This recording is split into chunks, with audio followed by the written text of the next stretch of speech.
Time की value जानते हो? अगर जानना चाहते हो तो कभी अपने घर के पास के हॉस्पिटल में जाना, और अगर हो सके तो जो लोग बेड पर लेटे हों उनसे बात करना। तब तुमको अंदर से एहसास होगा कि समय कितना कीमती होता है। वहां पर लोग बेड पर पड़े हुए भगवान से थोड़ा समय और देने की भीख मांग रहे हैं, क्योंकि जब समय मिला था तो उन्होंने उसकी कदर नहीं की, और अब भगवान से भीख मांग रहे हैं ताकि अपने सपनों का कम से कम 1% ही पूरा कर सकें।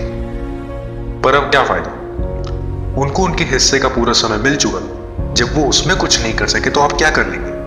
अब तो ये हाल है कि वो खुद से, अपने परिवार से नजरें तक नहीं मिला पा रहे। उनका पोता उनके मरने के बाद कहता है कि मेरे दादा बड़े निकम्मे थे, वो कुछ कर ही नहीं पाए। तुमको तुम्हारे हिस्से का पूरा टाइम मिल रहा है, पर अभी तुमको समझ नहीं आ रहा है, और जब रिजल्ट आएगा तब पढ़े पढ़े सोचोगे कि यार इतना भी टफ नहीं था, मैं बस थोड़ा सा टाइम निकाल लेता तो कर सकता।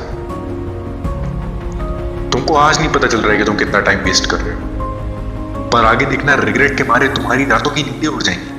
जरा सोचो कि तुम्हारे पापा अपने कितने शौक पूरे करते हैं। उन्होंने तुमसे आज तक जितने भी गिफ्ट्स मांगे उसमें क्या मांग लिया? सिर्फ एक ही चीज तो मांगी कि बेटा कुछ बन जाओ। तुम्हारी माँ जो अपनी हर पूजा में सिर्फ ये मांगती है कि मेरा बच्चा कुछ बन जाए। तुम्हारे पापा दिन रात मेहनत इसलिए करते हैं कि तुम अच्छे से पढ़ो।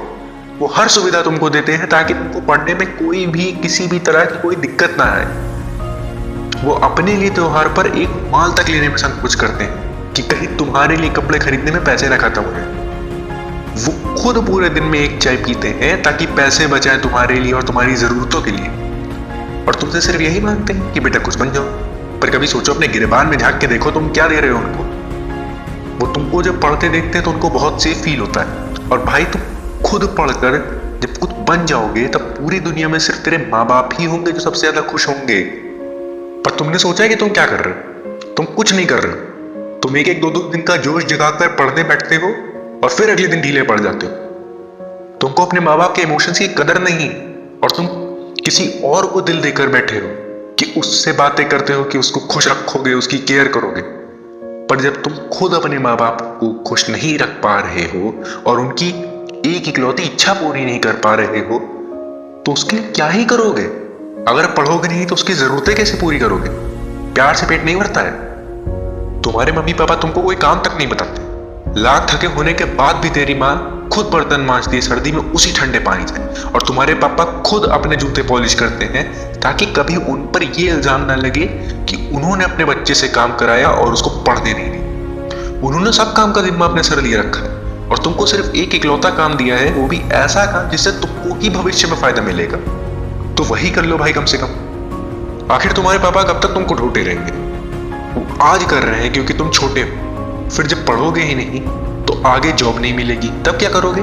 तब भी तुम्हारे पापा अपने बुढ़ापे में तुमको पालेंगे, तुम्हारी जरूरतें पूरी करेंगे। तुम्हारे अंदर सेल्फ रिस्पेक्ट है भी या नहीं? तुम जिंदगी भर अपने बाप की कमाई खाने को राजी हो? अरे शर्म करो यार। जो सक्सेसफुल लोग होते हैं उनके अंदर इतनी शर्म होती है कि वो अपने बाप से पैसे तक नहीं मांगते हैं। तो अपने लाइफ पार्टनर को भी अपने पापा की कमाई खिलाने को राजी हो क्या? नहीं, मुझे ऐसा लग रहा है तुम्हारे रवैये से। अगर सेल्फ रिस्पेक्ट है और सचमुच में अपने मम्मी पापा से प्यार करते हो तो अब उसको प्रूव करो। सिर्फ मदर्स डे और फादर्स डे पर स्टोरी लगाने से कुछ नहीं होता। ये सेल्फ रिस्पेक्ट को दिखाने के लिए एटीट्यूडेड स्टेटस लगाने से कुछ नहीं होता। असली औकात तो तब पता चलती है जब तुम्हारा रिजल्ट आता है। और सच बताऊं तो आज तक का इतिहास यही रहा है कि जो अपने माँ बाप की आसान सी ख्वाहिश नहीं पूरी कर सकता वो कभी किसी की ख्वाहिश नहीं पूरी कर सकता। उसका कोई विश्वास नहीं करता कि किसी और को खुश रखेगा। अगर अपनी सेल्फ रिस्पेक्ट, प्यार, जरूरतें सब पूरी करना चाहते हो तो उन सब के लिए पढ़ाई जरूरी है।